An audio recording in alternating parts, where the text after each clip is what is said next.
Hello everyone, I welcome to you all Suhal IAS में आप सभी का स्वागत है।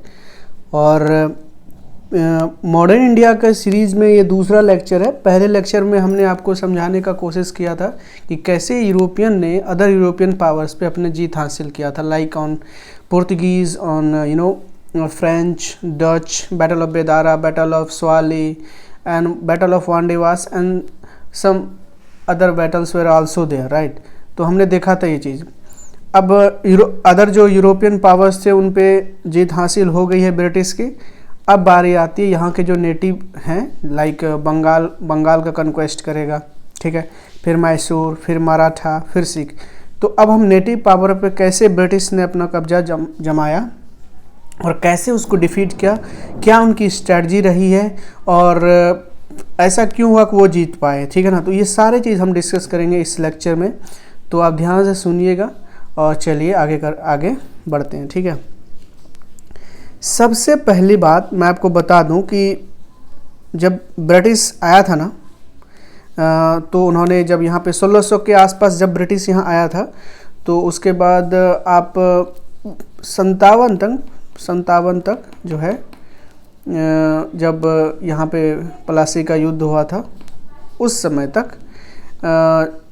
समय तक यहाँ पे लगभग 550 के आसपास प्रिंसली स्टेट हुए करते थे, ठीक है ना। छोटे छोटे राजा, छोटे छोटे महंत सब यहाँ पे राज करते थे, ठीक है ना। Very large number of princely state, but majority of the state हो जाता ना, वो क्या था, वो मुगल का सुजर्निटी को एक्सेप्ट करता था। मेजोरिटी ऑफ द मतलब राजा तो थे बहुत सारे, 500 550 के ऊपर थे, लेकिन सबका दादाजी मुगल बैठे थे। तो मेजोरिटी ऑफ द, ये नहीं कह रहा हूँ कि 550 का 550 था जो मुगल की सुजर्निटी को एक्सेप्ट करता है, उसकी स्वाधीनता को एक्सेप्ट करता था, ऐसी बात बिल्कुल भी नहीं है। लेकिन लार्जली जो है ना, वो मुगल की सुजर्निटी को एक्सेप्ट करते थे, ठीक है ना। और कुछ प्रिंसेस या नोबल्स थे जो कि मतलब उसको सेंड किया गया गवर्नर के पास, ठीक है ना, एज ए गवर्नर उसको, मुगल टाइम के आसपास।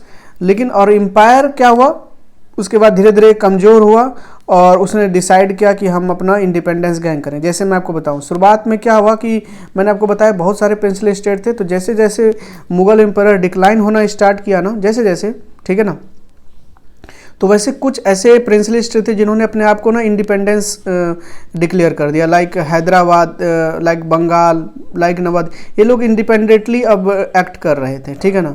और मोस्ट ऑफ द स्टेट में डिसेंट्रलाइजेशन, उसमें पॉलिटिकल अथॉरिटी की डिसेंट्रलाइजेशन हो चुकी थी उस समय, ठीक है ना। और कुछ स्टेट ऐसे थे जो कि ब्रिटिश अथॉरिटी के हमेशा विरोध करते थे एंड कॉन्स्टेंटली उसके खिलाफ वार करते थे, लाइक मराठा का कभी भी नहीं बनता था ब्रिटिश के साथ, उसकी सुजर्निटी को कभी एक्सेप्ट ही नहीं किया था इन्होंने, ठीक है ना। तो क्योंकि बहुत पावरफुल थे, ठीक है ना। तो कुछ मैंने बताया ना आपको कि कुछ ही ऐसे थे, मतलब कुछ ऐसे थे जो कि ब्रिटिश की सुजर्निटी को एक्सेप्ट नहीं करते थे, ठीक है।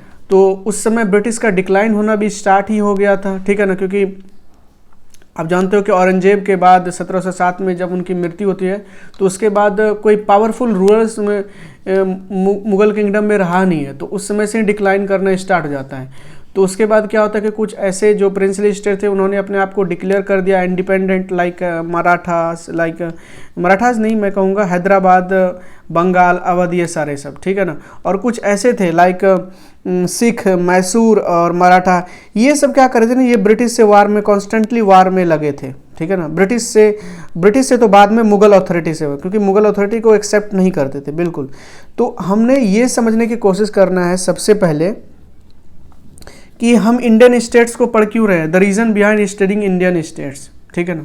उसके जब आप इंडियन स्टेट्स को, प्रिंसली स्टेट के नेचर को समझ पाओगे, तभी आप अच्छे से क्रोनोलॉजी को समझ पाओगे कि हम आखिर क्यों पढ़ रहे हैं और कैसे नेटिव पावर को डिफीट किया ब्रिटिश ने। देखिए, ध्यान सुनिए, देखिए क्या हुआ कि जो सेंट्रल लैंड का, मतलब लैंड पे जो कंट्रोल था ना बेसिकली ब्रिटिश का, उसने उन्होंने दो तरीके से जीता था, वार करके और ट्रीटी करके बहुत जगह जीता था। तो अभी तक जहाँ जहाँ भी उन्होंने जीता था, जो जो एरिया में उन्होंने कब्जा स्थापित कर लिया था, ठीक है ना, वहाँ अपना अपना क्या क्या था, पॉलिसी उन्होंने इम्प्लीमेंट करना स्टार्ट कर दिया था, ठीक है ना। और पॉलिसी इम्प्लीमेंट इसलिए करते थे ताकि वो एक्सपेरिमेंट करते थे, बेसिकली एक्सपेरिमेंट करते थे, फेल होता था कोई और एक्सपेरिमेंट करते थे। तो ब्रिटिश का जो इकोनॉमिक पॉलिसी था, ब्रिटिश का land revenue policy like permanent settlement, Izaradari system, Ryotwari system, Mahalwari system, तो ये सारा चीज़ स्टार्ट वो करना, इम्प्लीमेंट करना स्टार्ट कर दिए थे, एक्सपेरिमेंट करना स्टार्ट कर दिए थे। कहाँ करना स्टार्ट किए थे? जहाँ जहाँ उन्होंने कब्जा किया था, लाइक ऑन मैंने आपको बताया फ्रेंच को डिफीट किया था, तो उनके एरियाज़ में उन्होंने स्टार्ट हो कर दिया था। डच के एरियाज़ में जहाँ वो पहले रूल कर रहे थे, तो वहाँ अपना एक्सपेरिमेंट करना स्टार्ट कर दिए थे। और कुछ स्ट्रैटेजी भी थी प्रिंसली स्टेट, और सेम स्ट्रैटेजी उसने अपनाई प्रिंसली स्टेट के साथ भी, ठीक है ना। अलग अलग ट्रीटियाँ साइन की, है ना, ब्रिटिश और इंडियन स्टेट्स के साथ, ठीक है ना। तो मॉडर्न डे इंडिया को आप देखोगे तो एक जियो पॉलिटिकल एंटिटी आपको दिखती है। तो लेकिन आज का समय का जो मैप है वो उस समय के मैप से बहुत डिफरेंट था, ठीक है ना। आज आप देखोगे इंडियन सबकॉन्टिनेंट में कितने कितने कंट्रीज आ गए हैं। पहले तो पूरा एक एंटिटी हुआ करता था। आप समझ रहे हो मैं क्या कह रहा हूँ? हाँ, तो सरदार वल्लभ भाई पटेल से पहले अगर मैं देखूं तो टेरिटोरियल इंटीग्रेशन जो था वो ब्रिटिश ने ही रख दिया था, ठीक है ना। और बहुत ही ग्रेट पेशेंस के साथ रखा था, जो although it was a slow and gradual process, आप लेकिन जो टेरिटोरियल कंसोलिडेशन का जो प्रोसेस था वो कहीं ना कहीं ब्रिटिश ने ही स्टार्ट कर दिया था। क्योंकि जो छोटे छोटे राजा महाराजा थे वो तो पहले से एक्सेप्ट कर रहे थे मुगल की सुजनिटी को। अब मुगल उस समय डिक्लाइन भी हो रहा था। तो जो बड़े बड़े जो थे लाइक बंगाल, मैसूर, मराठा, सिख, ये सबको हराया और एक पॉलिटिकल कंसोलिडेट किया इंडिया को। इंडिया तो उस समय ऐसे नाम नहीं था, ठीक है ना। तो आप ये समझो, तो सरदार वल्लभ भाई पटेल जब आज़ाद हुआ भारत, उसके बाद कुछ ऐसे स्टेट थे लाइक कुर्ग थे, उसके बाद नीचे थे आपके वो साउथ इंडिया में थे, तो हैदराबाद थे, निजाम ऑफ हैदराबाद, वो मिलना नहीं चाहते थे इंडिया से। तो अलग अलग पॉलिसी अपना करके इंडिया में उसको इंटीग्रेट किया गया। तो उसी समय उसके पहले ऐसे कई ऐसे थे जिसे ब्रिटिश ने उसको कंसोलिडेट किया, अपना एंटिटी में उसको मिलाया। तो देखने वाली बात यह है कि पहले यूरोपियन पावर को समेटा, फिर धीरे धीरे प्रिंसली स्टेट को घेरा, ये पॉलिसी रही है, ठीक है। अब आप ना थोड़ा ये मैप देखो, मैं चाहता हूँ आप ध्यान से देखो ब्रिटिश ने क्या किया। आप देखो इंडिया का ये मैप है, अभी मॉडर्न डे इंडिया का ये मैप है। ब्रिटिश ने क्या किया, सबसे पहले बंगाल पे कब्जा किया ईस्टर्न में, उसके बाद ये नीचे आया साउथ इंडिया में फिर, ठीक है। पहला जो कब्जा इन्होंने किया वो पहला कब्जा बंगाल में किया, फिर मैसूर में किया, फिर ये सेंट्रल इंडिया की तरफ बढ़ा, फिर कहाँ किया, मध्य देश में किया, सेंट्रल इंडिया में, ठीक है। और उसके बाद सबसे लास्ट में ये ऊपर गए थे नॉर्थ में, और वहाँ पे सिख पे, तो यहाँ पे बंगाल, फिर मैसूर, फिर मराठा, फिर सिख, ये क्रोनोलॉजी है। इस तरह से उन्होंने डिफीट किया था चीज़ों को, समझो, ठीक है। मराठा बहुत पावरफुल था, उसको सबसे लास्ट में धोया पकड़ करके, ठीक है। वो चाहता तो पहले बंगाल के बाद मराठा को ले सकता था, लेकिन नहीं लिया, ठीक है ना। तो स्ट्रैटेजी ब्रिटिश की बहुत ही खतरनाक हुई करती थी उस समय। तो एक एक करके हम समझने की कोशिश करेंगे कि आखिर ब्रिटिश ने कैसे बंगाल के ऊपर, मैसूर के ऊपर, मराठा के ऊपर और सिख के ऊपर अपना जीत हासिल किया, ठीक है। तो बंगाल को समझने की कोशिश करते हैं। देखिए बंगाल से ना दो वार एसोसिएटेड है। बंगाल आप जानते भी होंगे, बैटल ऑफ प्लासी जो हुआ 1757 के आसपास, एक वो वार है, और एक और वार है बैटल ऑफ बक्सर का युद्ध जो 1764 में हुआ था, उसके 7 साल बाद, प्लासी के होने के 7 साल बाद, ठीक है। और बंगाल का फाउंडर, थोड़ा सा बैकग्राउंड डिस्कस कर लेता हूं, उसके बाद हम लोग मेन पॉइंट पे आते हैं, ठीक है। तो बंगाल का जो फाउंडर था ना, वो मुर्शिद कुली खान था। और वो मुर्शिद कुली खान को किसने स्थापित किया था वहां पे? मुगल ने वहां पे रखा था। मैंने कहा ना कि मुगल की सुजनिटी को एक्सेप्ट करना जो है ना, बाद में उन्होंने बंद कर दिया था जब मुगल डिक्लाइन होने लगा, लेकिन सब मुगल के अंदर ही काम कर रहे थे पहले। तो बंगाल का जो फाउंडर था मुर्शिद कुली खान, उसको मुगल ने सेंड किया था एज ए गवर्नर, और कहा कि तुम जाओ वहां पे रूल करो, वहां पे टैक्स कलेक्ट करो, और थोड़ा बहुत पैसा मुझे भेजते रहना और मजे करो, ठीक है। और बंगाल का आप देखोगे तो वहाँ का जो ज्योग्राफी है ना, बहुत फर्टाइल लैंड है, और अगर लैंड फर्टाइल है तो इकोनॉमी भी फर्टाइल ही होगी, ठीक है ना।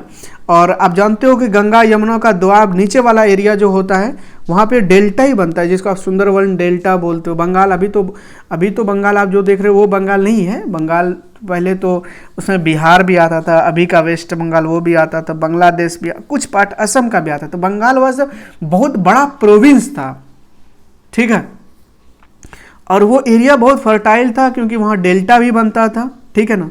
और ट्रेड को इस्टेब्लिश करने के लिए उन्होंने क्या किया ना, बहुत सारे आप कहते हो ना कि सिक्योरिटी अगर टाइट होगी कोई भी देश में, अगर आप किसी भी देश में देखो, अगर वहाँ पे इन्वेस्टमेंट ज़्यादा है ना, ठीक है, तो उसका सबसे मेन रीजन है वहाँ पे सिक्योरिटी, ठीक है ना। पाकिस्तान में इन्वेस्टमेंट बिजनेसमैन एंटरप्रेन्योर सब क्यों नहीं करते? क्योंकि वहाँ सिक्योरिटी नहीं है ना, इसलिए नहीं करते। आप सिंगापुर देख लो, यूएस देख लो, यहाँ पे सिक्योरिटी बहुत ज़्यादा है, ठीक है। आप एक रिसेंट एग्जांपल लो, वियतनाम में जब सारे कंपनी चाइनीज़ को छोड़ करके जा रहे थे तो वो वियतनाम शिफ्ट किए थे। और भी बहुत सारे रीजन्स होते हैं, वहाँ की economic policy, land acquisition policies होती हैं, लेबर लॉज कैसे होते हैं वो भी डिपेंड करता है, लेकिन लार्जली सिक्योरिटी भी डिपेंड करता है। मैंने अब कोई फिजिकल बिल्डिंग बनाया, अब उससे मान के चलो कोई टेररिस्ट आके अटैक ही कर दिया तो मेरे तो सारे फिजिकल कैपिटल गए ना। तो इसीलिए सिक्योरिटी का होना बहुत ज़रूरी है। उसी तरह जब ट्रेड को इस्टेब्लिश करने के लिए मुर्शिद कुली खान ने क्या किया, बहुत सारे चौकीस, थाना, जिसको जागीर बोलते थे, वो सब उन्होंने वहाँ पे बनाना स्टार्ट किया। और कुछ समय बाद बंगाल प्रोविंस बन गया the richest province in India, ठीक है ना। समझ रहे हो आप? अब देखो, बंगाल सबसे ज़्यादा रिचेस्ट था। अब ब्रिटिश का मेन एम इकोनॉमिक एरियाज में ही था, ठीक है ना। तो 1756 के आसपास, जस्ट बैटल ऑफ प्लासी को होने के एक साल पहले, आप सुनो, अब स्टार्ट हो चुका है। 1756 में क्या होता है, सिराजुद्दौला बंगाल का एक नवाब बनता है, ठीक है, आप समझ पा रहे हो। तो जब वो बंगाल का नवाब बनता है तो इंग्लिश और फ्रेंच जो है ना फाइट कर रहे थे पोजीशन के लिए साउथ में उस समय, और बंगाल दोनों जगह साइमल्टेनियसली एक साथ, ठीक है ना। इस समय फ्रेंच अभी डिफीट नहीं हुआ। फ्रेंच का जब थर्ड कार्नेटिक वार हुआ था तो बहुत समय बाद हुआ था, ठीक है ना, 64 के आसपास हुआ था। तो अभी ये 57 के आसपास ही हम लोग हैं, ठीक है। तो कहने का अर्थ ये है कि जब बंगाल का जो नवाब सिराजुद्दौला 1756 में बना, तो उसी समय के आसपास जैसे वो बना ना, तो फ्रेंच और इंग्लिश दोनों फाइट कर रहे थे कि भाई बंगाल पे और साउथ इंडिया में कब्जा हम करेंगे। तो दोनों एक दूसरे से फाइटिंग कर रहे थे, और डर के कारण क्या हुआ कि जो फोर्टिफिकेशन था ना वो स्टार्ट हो गया इंग्लिश के कारण। क्योंकि देखिए, फोर्टिफिकेशन होना बहुत ज़रूरी है। अगर आपका एरिया फोर्टिफाई होगा तो कहीं ना कहीं सिक्योरिटी आपकी तगड़ी हो जाती है। तो और इसलिए आपको याद होगा कि जब फ्रेंच के साथ युद्ध हुआ था तो वहाँ पे थर्ड कार्नेटिक वार में कहा था कि आपका जो यहाँ पे है, जो आप ट्रेड करो कोई नहीं, जहाँ पे मैंने आपको कन्फाइंड किया है, लेकिन आप फोर्टिफाई नहीं कर सकते लैंड को, ठीक है। तो डर के कारण क्या किया कि ब्रिटिश ने ना अपने प्रॉपर्टीज, जितने भी उनकी प्रॉपर्टीज थी, उसका फोर्टिफिकेशन स्टार्ट करना शुरू कर दिया।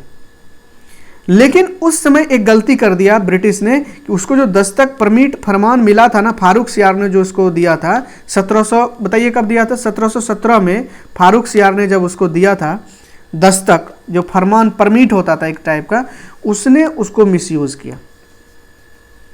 कैसे मिसयूज किया? क्योंकि उसका ये बंगाल का रीजन में जो है ना, बेसिकली वो ट्रेड आप तभी कर सकते हो, टैक्स तभी लग सकते हो जब वहाँ बंगाल के नवाब से भी आप बात करो। अब नवाब जो है सिराजुद्दौला, वो बोलता है कि अब तू टैक्स देगा मुझे, क्योंकि तुमने दस्तक का मिसयूज किया है। और यही कारण था, जो दस्तक के मिसयूज होने के कारण कन्फ्लिक्ट होता है नवाब और ब्रिटिश के बीच। और ये किस कारण हुआ? इकोनॉमिक पॉलिसीज के कारण हुआ, मिसगाइडेड अप्रोच था बाय द बंगाल नवाब, है ना। और ये कॉन्फ्लिक्ट 1717 में जाकर के आप वो हुआ था, खत्म हुआ था यही कॉन्फ्लिक्ट 1717 में, ठीक है। तो उसके बाद क्या हुआ, सिराजुद्दौला ने अटैक कर देता है ब्रिटिश पे अटैक, मतलब ब्रिटिश का पोजीशन जो था, पोजीशन मतलब जहां उनकी प्रॉपर्टीज थे, जो उनके एस्टेब्लिशमेंट थे, उस पर सिराजुद्दौला ने अटैक कर देता है। और ब्रिटिश को उस समय रिट्रीट करना पड़ा, वो पीछे हटना पड़ा ब्रिटिश को, ठीक है। और वो चले गए फाल्टा, ठीक है ना। फाल्टा क्या है, हुगली के साउथ में एक छोटा सा टाउन है, वहां चले गए। और जब वो पोजीशन पे अटैक किया सिराजुद्दौला ने, तो जब अटैक कर रहा था तो उस समय जो जो भी पकड़ाया ना, जो जो भी पकड़ा गया, उस सब को पकड़ करके एक कमरे में बंद कर दिया। ठीक है, एक सेल में बंद कर दिया गया, और उस सेल में बंद करने के बाद वहाँ पे सारे के मौत हो जाती है। और इसी घटना को हम लोग कहते हैं, सारे के मौत मतलब 100 से ऐसे एक डाटा है, 100 के से लेकर 150 के आसपास लोगों की मौत हुई थी। और इसी घटना को हम लोग ब्लैक होल थ्योरी के नाम से जानते हैं। ठीक है, बंगाल से रिलेटेड है। और इसके पीछे क्या कारण है, तो अभी ब्रिटिश कहाँ जाके छुप गए हैं, फाल्टा में जाके छुप गए हैं। और एक इस बार क्या हुआ ना, नवाब से एक छोटी सी गलती क्या हो गई ना, उसको लगा मैंने तो ब्रिटिश को खदेड़ दिया, वो भाग गया। गलती क्या हुआ, nawab did not pursue the British out of the Falta, उसने फाल्टा से आगे भी उसको खदेड़ा ही नहीं, मतलब इनेमी को आप ना काट के छोड़ दिए। अब सांप को आप सिर्फ चोट पहुंचा के छोड़ दो तो अब बहुत खतरनाक होता है। तो अब समझो क्या होगा। और मान के चलो फाल्टा के पास, मान के चलो वहां छोड़ा भी, तो उसके बाद कोई एडिक्वेट स्टेप भी नहीं लिया, छोड़ दिया वहीं पे। तो अब वही होता है ना कि कंस्ट्रक्टिव प्रोग्राम स्टार्ट करेंगे, तो अब वापस आएगा ब्रिटिश कि नहीं आएगा, बताइए। हिस्ट्री क्या कहता है, नेवर lenient टुवार्ड्स मिस्टेक, जो भी मिस्टेक आपने किया उसके प्रति थोड़ा ढील मत बरतिए। तो 1757 में फरवरी के समय कलकत्ता को अटैक किया गया ब्रिटिश के द्वारा, एंड एक ट्रीटी होता है, उस ट्रीटी का नाम है treaty of Alinagar between the Nawab and British. कहाँ वहां पे मार मार के भगा दिया, और अब ट्रीटी करना पड़ रहा है बंगाल को एक छोटी सी गलती के कारण। And this was the treaty of Alinagar. Alinagar was between Nawab and British. और ये अभी बैटल अभी हुआ नहीं है, ध्यान से सुनो। ठीक है, जो बैटल ऑफ पलासी की जो मैं बात कर रहा हूँ अभी, हम फरवरी में ही हैं। ठीक है, बैटल ऑफ पलासी अभी बिल्कुल भी नहीं हुआ है, ये वार के पहले की बात है, अभी फुल फ्लेज्ड अटैक नहीं किया है ब्रिटिश ने। ठीक है, अब कंस्पिरेसी बिगिन होती है, इस टाइम वार डायरेक्ट नहीं होगा, यहां पे कंस्पिरेसी बिगिन होती है एक साइड पे टॉक करने के लिए। ठीक है ना, और अदर साइड पे, एक साइड पे टॉक करता है सिराजुद्दौला से, और दूसरे साइड में बैटल की तैयारी करता है, लाइक चाइना। ठीक है, तो बैटल ऑफ पलासी जून में हुआ था, और ये जो ट्रीटी ऑफ अलीनगर था वो 1757 के फरवरी महीने में हुआ था। तो ट्रीटी ऑफ अली, एक छोटा सा अटैक किया था, कलकत्ता पे अटैक किया था, और ट्रीटी करना पड़ा था नवाब को। ठीक है ना, तो आप इसको बैटल अभी मत समझ लो, बैटल ऑफ पलासी जो है वो जून में हुआ था 1757 में। और उस समय क्या था कि राजा बनने की होड़ सबको लगी थी। ठीक है, बंगाल का राजा बनने का होड़ सबको लगा था, तो बैक चैनल डिप्लोमेसी भी कर रहा था। अब बैक चैनल डिप्लोमेसी ब्रिटिश कर रहा था किसके साथ, एक बंदा था, उस बंदे का नाम था मीर जफर, उसको मीर बख्शी ऑफ नवाब भी बोलते हैं। उस एक मीर बख्शी ऑफ नवाब एक पोस्ट हुआ करता है, उसको मीर बख्शी ऑफ नवाब भी बोलते हैं। मलिक चंद जो कलकत्ता का ऑफिसर हुआ करता था, और आमिर चंद जो एक मर्चेंट हुआ करता था, और एक बैंकर भी है जगत सेठ। ठीक है ना, और एक और है खादिम खान नाम से है, जो कमांडर होता है नवाब के आर्मी का, नवाब की बहुत बड़ी आर्मी हुई करती थी, उसका एक कमांडर। तो आप देखो बैक चैनल डिप्लोमेसी ब्रिटिश कर रहा है किसके साथ, वहाँ जो मीर जफर है उसके साथ कर रहा है। ठीक है ना, जो नवाब बख्शी है उसके साथ कर रहा है, कलकत्ता का जो ऑफिसर है उसके साथ कर रहा है, वहाँ के जो मर्चेंट है जो पैसे प्रोवाइड करेंगे, जो एसेट प्रोवाइड करेंगे, पैसे देंगे लड़ाई के लिए, उनको कॉन्फिडेंस में लिया जा रहा है, बैंकर्स को कॉन्फिडेंस में लिया जा रहा है, और साथ ही साथ मोस्ट इंपॉर्टेंटली नवाब के आर्मी का जो कमांडर है खदीम खान, उसके साथ बैक चैनल डिप्लोमेसी। और ये सारा चीज वहां के नवाब को पता ही नहीं कि ये सब क्या हो रहा है। And all these peoples acted as a traitor and back stab nawab, और छुरा मारा नवाब को इन सब ने। अब क्या हुआ, वो प्रिपेयर करते हैं वार के लिए। 23 जून 1757 का दिन होता है, नवाब के जो फोर्सेस होते हैं और ब्रिटिश के फोर्सेस दोनों का क्लैश होता है पलासी में। और इट इज सेड दैट ना कि बैटल, जो हम ये बैटल पढ़ते हैं ना, बैटल ऑफ पलासी, ये कभी हुआ ही नहीं है, ये एक ऐसा बैटल है हिस्ट्री में जो कभी हुआ ही नहीं। The battle of Plassey was never like an conventional battle, like उधर से भी गन छोड़ा जा रहा है, इधर से भी गन छोड़ा जा रहा है, मारा जा रहा है, कन्वेंशनल गन इसको बोलते हैं। As hardly few people died, क्योंकि बहुत कम लोग मरे थे। It was basically a part of conspiracy, ठीक है ना। अब कॉन्स्पेरेसी होने का क्या कारण था, इस सबको राजा बनना था, तो ये इसी चीज का फायदा उठाया। अपने घर में ही खोट रहेगा तब तो दूसरा फायदा उठाएगा ही ना, तो यही हो रहा था उस समय। नवाब को बिट्रेड किया गया मीर जफर के द्वारा, और later on killed by his own man, नवाब को अपने लोगों ने ही मारा, और मीर जफर को बंगाल का नवाब बना दिया गया, क्योंकि ब्रिटिश ने उसको कहा था कि आप मेरा साथ दीजिए, हम आपको नवाब बनवाएंगे। तो क्या था, फिर हो गया फिर। तो बैटल ऑफ पलासी एक ऐसा बैटल है कि जो कभी लड़ा ही नहीं गया। ये पूछा जा सकता है, battle of Plassey a battle in which was never fought, do you agree, give reason. तो मीर जफर को कन्विंस कर देता है नवाब को। मीर जफर क्या करता है, नवाब को, सिराजुद्दौला को ये कन्विंस कर देता है कि आप किले के अंदर चले जाओ, मैं सब देख लेता हूं। अब वो किले के अंदर जाता है, वहां पे खेल हो जाता है, ठीक है। तो कहने का अर्थ ये, आप मुझे ये बताओ कि ईस्ट इंडिया कंपनी ने, how the East India company took the advantage of post of the battle, post this battle. तो अभी तो चलिए बैटल बिट्रे किया, उनके अपने लोगों ने उनको ही मार दिया। इसके बाद मीर जफर को वहां का राजा बना दिया जाता है। इसके बाद ब्रिटिश को फायदा कैसे हुआ, मैन क्वेश्चन तो ये है ना, जिसके लिए ब्रिटिश ये सारा प्रपंच रच रहा था। अब आप देखो, East India Company will chart the road for India from Bengal. अब बंगाल से ही स्टार्ट करता है, बंगाल के ऊपर बेस बनाओ और पूरे भारत को कब्जा करो, क्योंकि बहुत बड़ा प्रोविंस था, इकोनॉमिक जो बेनिफिट था वो बहुत ज़्यादा था, ठीक है ना।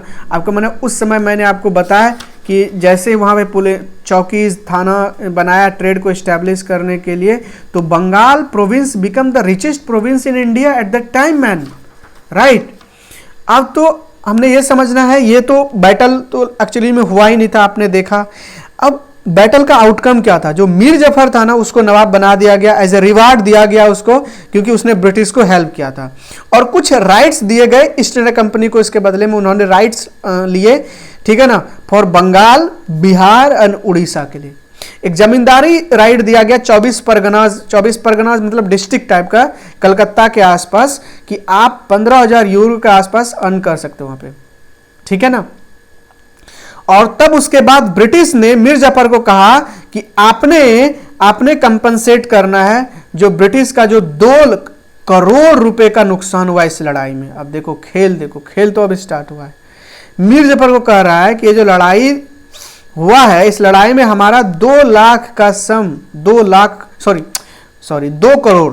करोड़ का सम आपको देना पड़ेगा as a war compensate for waging a war against them. और लेटर ऑन मीर जफर नहीं दे पाया, उसने मना कर दिया।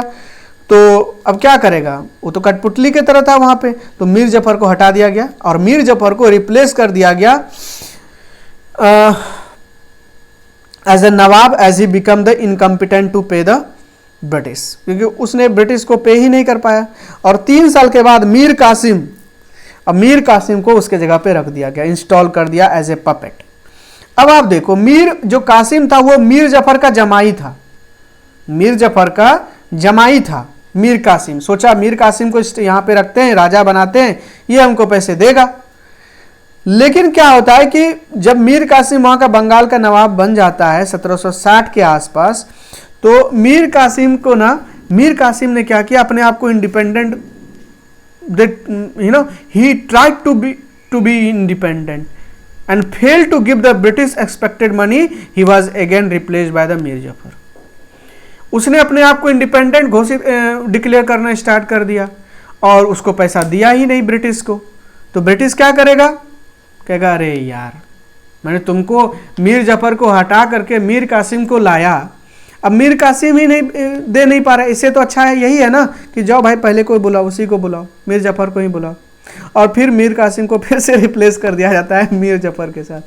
तो कहा बेटा तू ही आ जा, ये तेरे से भी गया गुजरा है, मुझे मीर कासिम बिल्कुल भी पसंद नहीं है, राइट। तो मीर कासिम को फिर अवध भेज दिया जाता है, अवध चला जाता है वो, और वो यही नहीं रुकता। मीर कासिम को बड़ा चोट लगा कि मेरे आत्मसम्मान पे इतना बड़ा झटका कैसे मार सकता है मीर कासिम का आत्मसम्मान पे झटका ही लगा है ना। तो अवध चले जाते हैं, वहाँ के राजा से हेल्प मांगते हैं। और अवध का राजा आपको पता है कौन था? सिराजुद्दौला था, ठीक है ना। और रिजल्टिंग क्या होता है? बैटल ऑफ बक्सर होता है। तो battle of Plassey, battle of Buxar जो है कहीं ना कहीं इंटरलिंक्ड है 1764 में, है ना।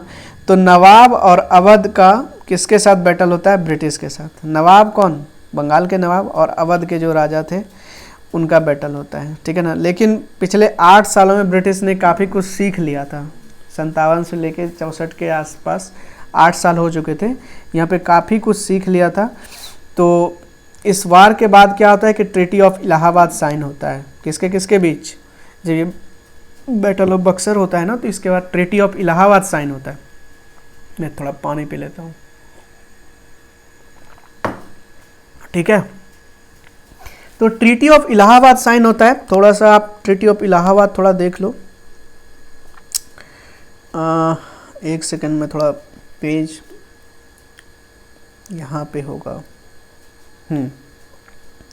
ट्रीटी ऑफ इलाहाबाद, देखिए ट्रीटी ऑफ इलाहाबाद साइन हुआ between the Sirajuddaula, Shah Alam and the British, और दीवानी राइट दिया गया इसमें ईस्ट इंडिया कंपनी को बंगाल के लिए। और यही तो वो चाहते थे, क्योंकि दीवानी राइट से ही सबसे ज़्यादा लैंड और सबसे ज़्यादा पैसा इकट्ठा करने वाले थे ब्रिटिश, ठीक है ना। तो 3 जगह की दीवानी राइट मिला पोस्ट बैटल ऑफ बक्सर।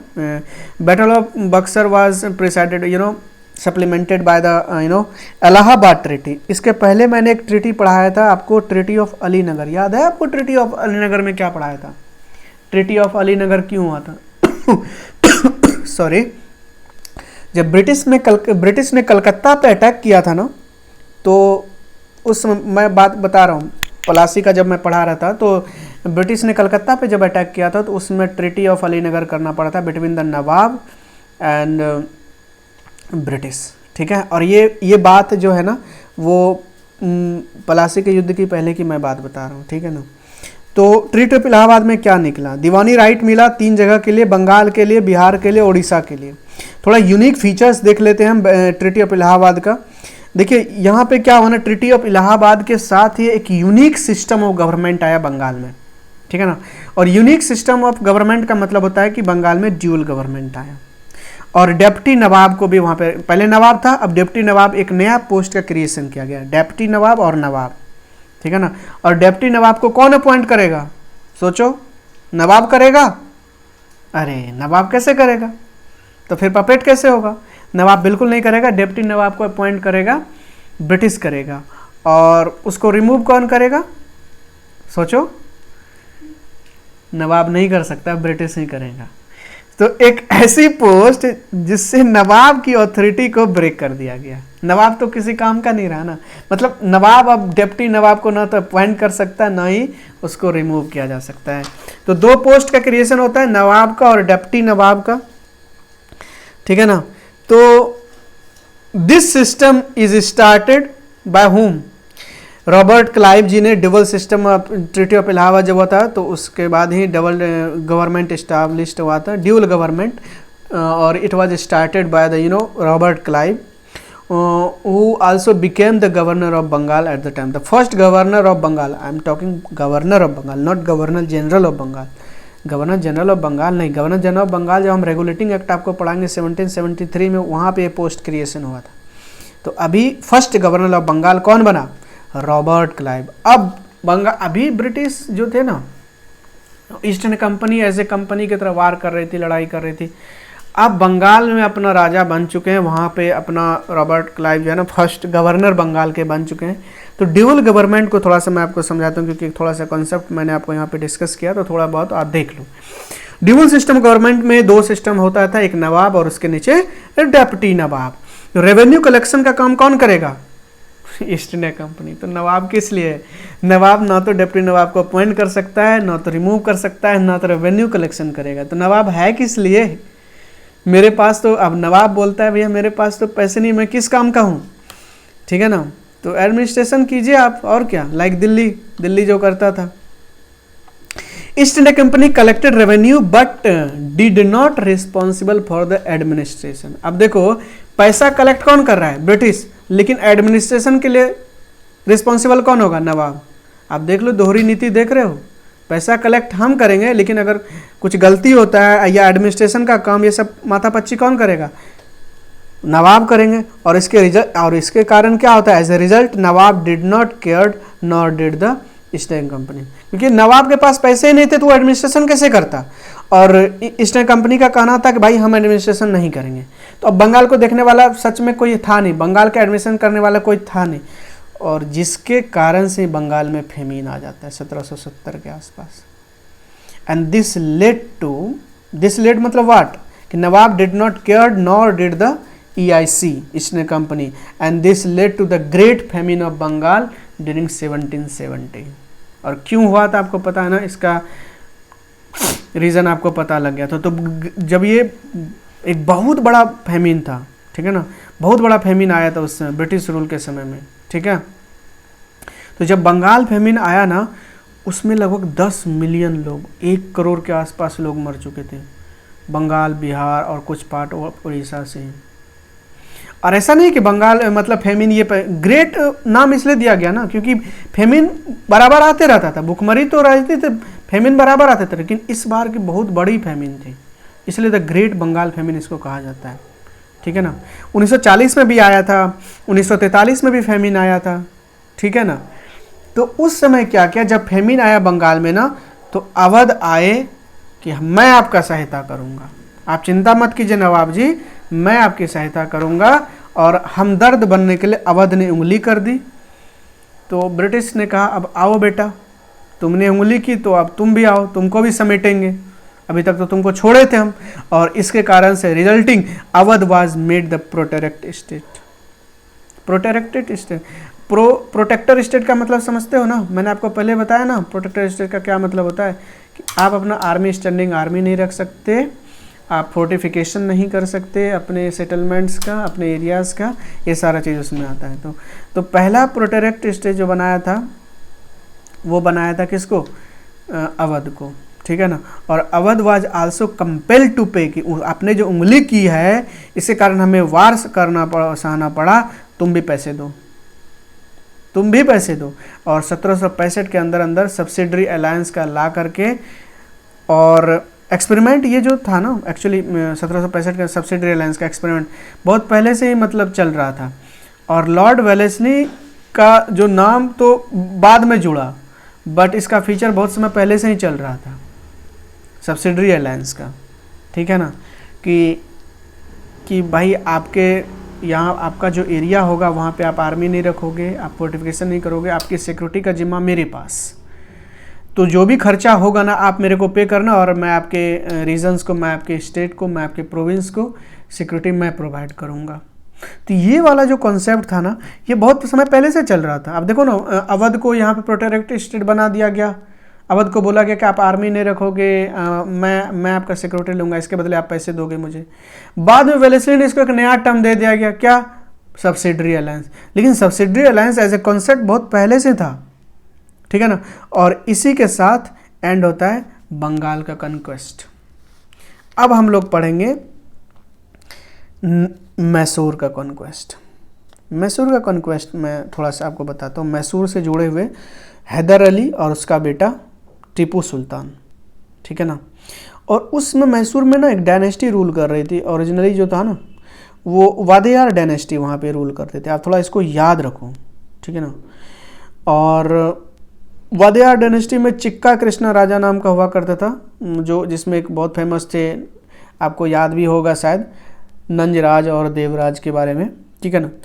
तो हैदर अली ने क्या किया, एक बहुत ही प्रेटी आर्मी ऑफिसर था वो, है ना, हैदर अली, ठीक है। मैसूर में अपनी आर्मी को बहुत ज़्यादा स्ट्रॉन्ग कर लिया था। और उसके बाद जैसे ही नंगराज, जो वहाँ पे वादियार डायनेस्टी था ना, जैसे ही नंगराज का डेथ होता है ना, तो हैदर अली वहाँ पे अपना पावर इस्टेब्लिश कर लेते हैं, पावर कैप्चर कर लेते हैं। तो वादियार डायनेस्टी के ख़त्म होने के बाद जब नंजराज का डेथ होता है, उसके बाद हैदर अली वहाँ पे कब्जा कर लेता है। उसके बाद मैसूर का वो बन जाता है राजा, ठीक है ना। उसके बाद क्या होता है कि उसने अपने आर्मी को ट्रेन करता है, और ट्रेन इस तरह से करता है जिस तरह यूरोपियन अपनी आर्मी को ट्रेन करता है, ठीक है ना। He trained his army on European lines, और उसके साथ साथ उसने मॉडर्न आर्टिलरी को भी सेटअप कर दिया था, है ना। और एक हेरिडेटरी पोस्ट हुआ करता था उस समय, आपको पता है पॉलीगार एक हेरिडेटरी पोस्ट हुआ करता था। आप याद रखना, जिस तरह जागीरदार हुआ करता था उसी तरह पॉलीगार हुआ था।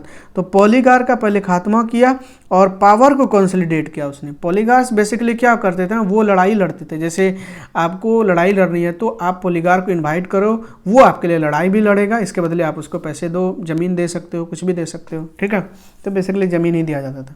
तो पॉलीगार जो हेरिडेटरी से पोस्ट चला आ रहा था उसको ख़त्म किया, क्योंकि वो बहुत बड़ा कंटक था in the eyes of Hyder Ali, तो उसको ख़त्म किया, ठीक है ना। और जब हैदर अली मरा ना, कब मरा था, सेकंड एंग्लो मैसूर जब वार हुआ था 1782 के आसपास, जब वो मरा तो उसके बाद सारा कार्यभार जो है ना वो टीपू सुल्तान ने ले लिया, जो उनका बेटा था, ठीक है ना। तो टीपू सुल्तान जो है ना अपना अप्रोच में बहुत ज़्यादा स्ट्रैटेजिक था। उन्होंने बहुत चीज़ जो है ना एक्सपेरिमेंट किया, कहाँ पे, मैसूर में। लाइक मैं आपको बताता हूँ, उन्होंने कैलेंडर, क्वेंस, वेट, मीजर, इस सब को इंट्रोड्यूस किया था, ठीक है ना, हैदर अली ने, ठीक है। उसके बाद उसने एग्रीकल्चर के फील्ड में, ट्रेड के फील्ड में, कॉमर्स के फील्ड में बहुत ज़्यादा इम्प्रोवाइजेशन हुआ था उस समय, ठीक है ना। और जो ये जागीरदार का जो सिस्टम था ना उसको भी उसने ख़त्म किया था वहाँ पे, ठीक है। पॉलीगार्स के सिस्टम को भी, पॉलीगार्स को तो वैसे खात्मा करने का काम किसने कर दिया था, उसके पापा ने कर दिया था, हैदर अली ने कर दिया था। तो पूरा तो ख़त्म नहीं हुआ था, थोड़ा बहुत तो था ही, ठीक है ना। पॉलीगार समझते हो ना अब क्या होता है, एक मिलिट्री चीफ हुआ करता था उसके लिए, जिस वहाँ के वदियार डायनेस्टी में हुआ करता था, मिलिट्री चीफ होता जो लड़ाई करता था, ठीक है ना। और उसके बदले वहाँ पे टैक्स कलेक्ट करता था, ठीक है। और आर्मी को यूरोपियन क्लब्स के लाइन पे ट्रेन भी किया, ऑर्गेनाइज भी किया, और फ्रेंच ने इसमें उनका बहुत सपोर्ट किया था। क्योंकि फ्रेंच के, मैंने आपको जब फ्रेंच के बारे में पढ़ा रहा था तो वहाँ मैंने आपको कहा था कि फ्रेंच के साथ उनकी अच्छी खासी बनती थी। तो it was supported by the French, और जैकोबिन क्लब का इस्टेब्लिश करने में, है ना, उसने Jacobian clubs was started by the French, and it was the Tipu Sultan who helped in setting up the Jacobian clubs. Jacobin club समझते हो क्या आता है, जब फ्रेंच रिवॉल्यूशन हुआ था ना तो जो सेकेंड स्टेट आए थे, थर्ड स्टेट हुआ ना क्लर्जी, आप पढ़े होगे फ्रेंच रिवॉल्यूशन में, तो जो सेकेंड स्टेट आए थे उसको जैकोबिन बोला गया था, ठीक है। और जैकोबिन क्लब का वहाँ पे इस्टेब्लिश हुआ था, ठीक है ना। और एक लिबर्टी ट्री हुआ, एक ट्री का वहाँ पे पौधारोपण किया गया श्रीरंगपट्टनम में, और उस पौधा को नाम दिया गया ट्री ऑफ लिबर्टी। और ये सारा काम किसने किया, आप देखो, कैलेंडर से लेके, क्वेंस से लेके, weight, measure, agriculture, trade, commerce, जागीरदार का सिस्टम, पॉलीगार का सिस्टम्स, आर्मी को ट्रेन करना, जैकोबिन क्लब्स के इस्टेब्लिश करने में फ्रेंच का हेल्प करना, लिबर्टी के ट्री को प्लांटेशन करना एट श्रीरंगपट्टनम, है ना। और साथ साथ एक बहुत अच्छा काम कि श्रीनगरी का जो टेम्पल था उसको रिपेयर करने में ग्रांट का फंडिंग करना, है ना। गॉडेस शारदा, माँ सरस्वती, उनके इंस्टॉलेशन के लिए, उनके इमेज के इंस्टॉलेशन के लिए भी ग्रांट का फंडिंग करना, ये सारा काम टीपू सुल्तान ने किया था।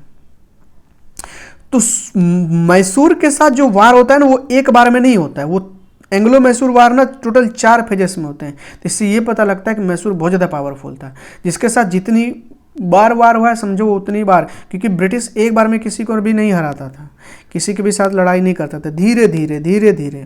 तो 4 वार हुए थे, आप ये देख लो, चारों का एंग्लो मैसूर वार है।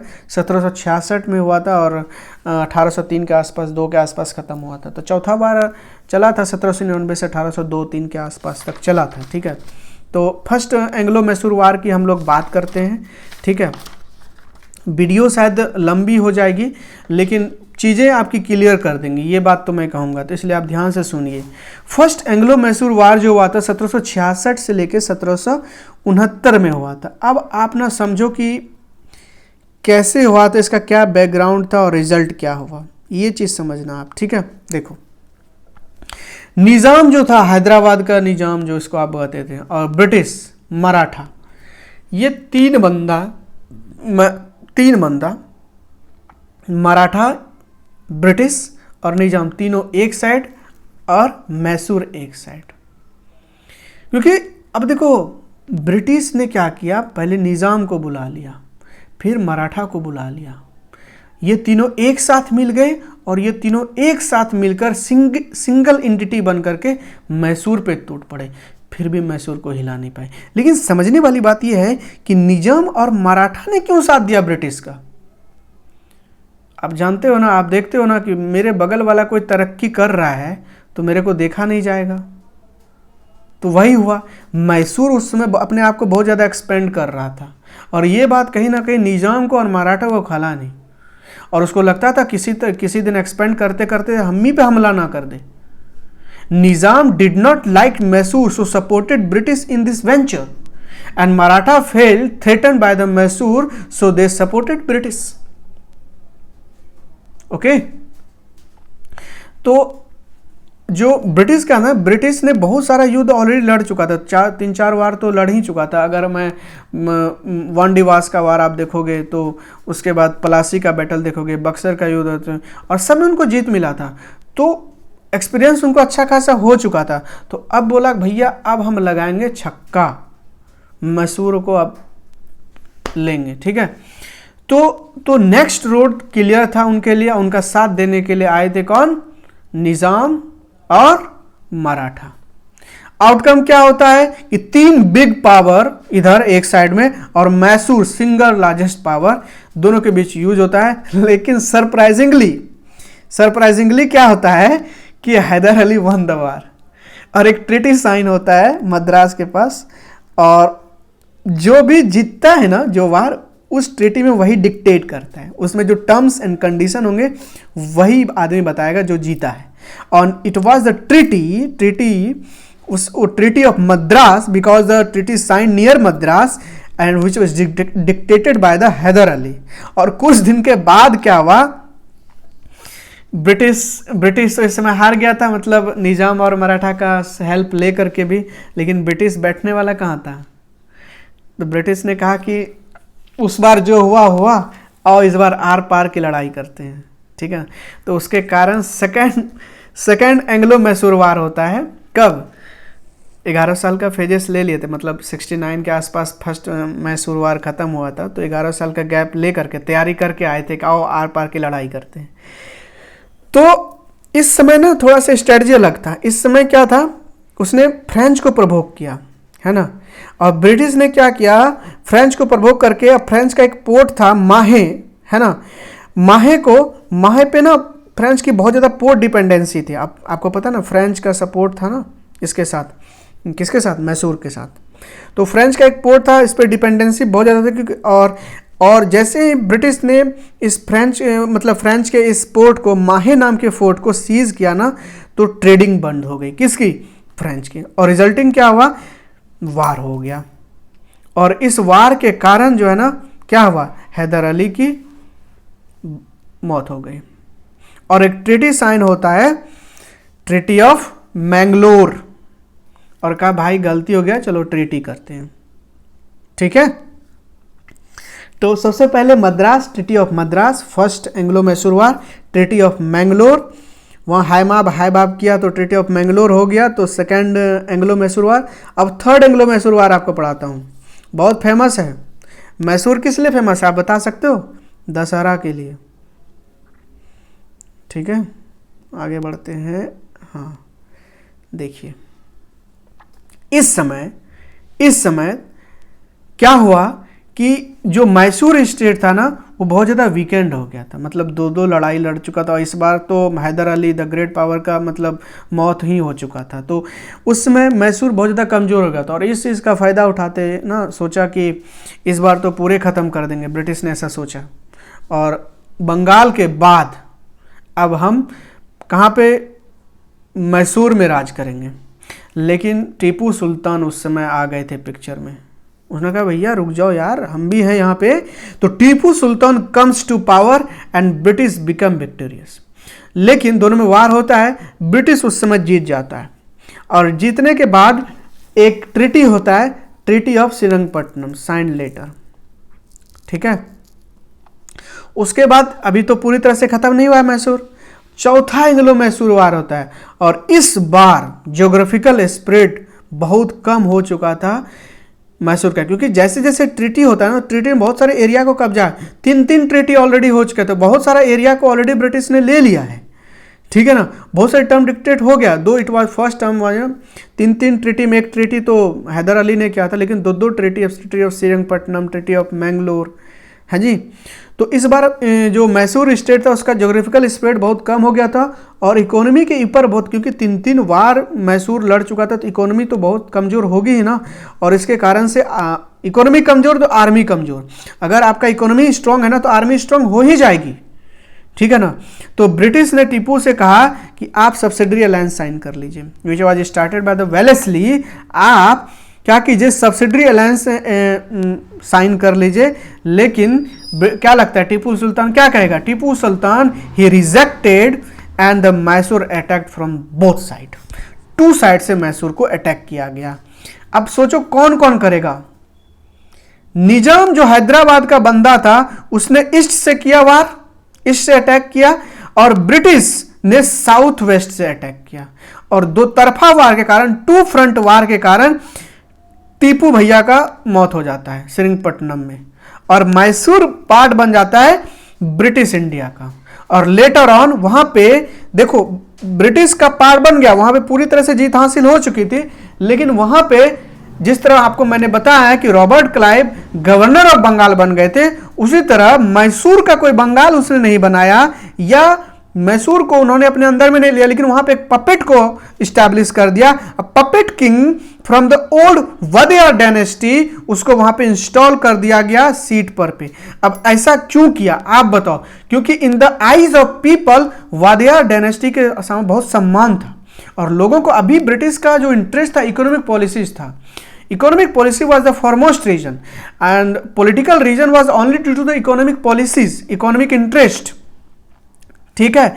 तो वदेयर डायनेस्टी के एक राजा को वहां पपेट्री के समय, ताकि लोगों का समर्थन उनको मिलता रहे। तो ये सारा जो था हमारा था मैसूर का। हमने इसके पहले मैसूर के बारे में डिस्कस कर लिया, उसके पहले हमने बंगाल पे बारे में बताया आपको, अब मैसूर के बारे में खत्म हो गया। अब हम मराठा आएंगे। मराठा को पढ़ाने के बाद उसके बाद हम लास्ट डिस्कस करेंगे किसको? सिख को। उसके बाद हमारा खत्म हो जाएगा British conquest over the native power. थोड़ा सा पानी पी लेता हूं, ठीक है। तो चलिए मराठा का स्टार्ट करते हैं। चलिए, मुझे लगता है वीडियो बहुत ज़्यादा लंबा हो चुका है, तो एक काम करते हैं कि हमने ना इसको एक और क्लास कर देते हैं, मतलब वीडियो काफ़ी ज़्यादा मुझे लगता है लंबा हो जाएगा। तो British conquest over native power का ये पहला पार्ट था, इसके सेकंड पार्ट भी आपके आ जाएंगे। और आई होप कि आपको जो ब्रिटिश ने बंगाल के ऊपर और मैसूर के ऊपर कब्जा किया, क्या क्रोनोलॉजी रही, क्या स्ट्रेटजी फॉलो किया, कितने वार हुए, किस टाइप के बैटल्स थे, क्या पॉलिसी अपनाई पोस्ट वार एंड प्री वार, ये सारा चीज़ आपको समझ में आया होगा और ये काफ़ी हेल्प करेगा, आई होप दैट। और आप अपना ध्यान रखिए, आप खुश रहिए, आप दोस्तों के साथ शेयर कीजिए इस वीडियोस को, और प्लीज़ चैनल को सब्सक्राइब कीजिए, क्योंकि सब्सक्राइब करेंगे तो मेरा हम लोग का मोटिवेशन बना रहेगा, क्योंकि यही आपका सब्सक्राइब करना ही हमारा मोटिवेशन है, ठीक है। तो आप प्लीज़ सब्सक्राइब कीजिए, चैनल को शेयर कीजिए, लाइक कीजिए और अपना ध्यान रखिए। God bless you.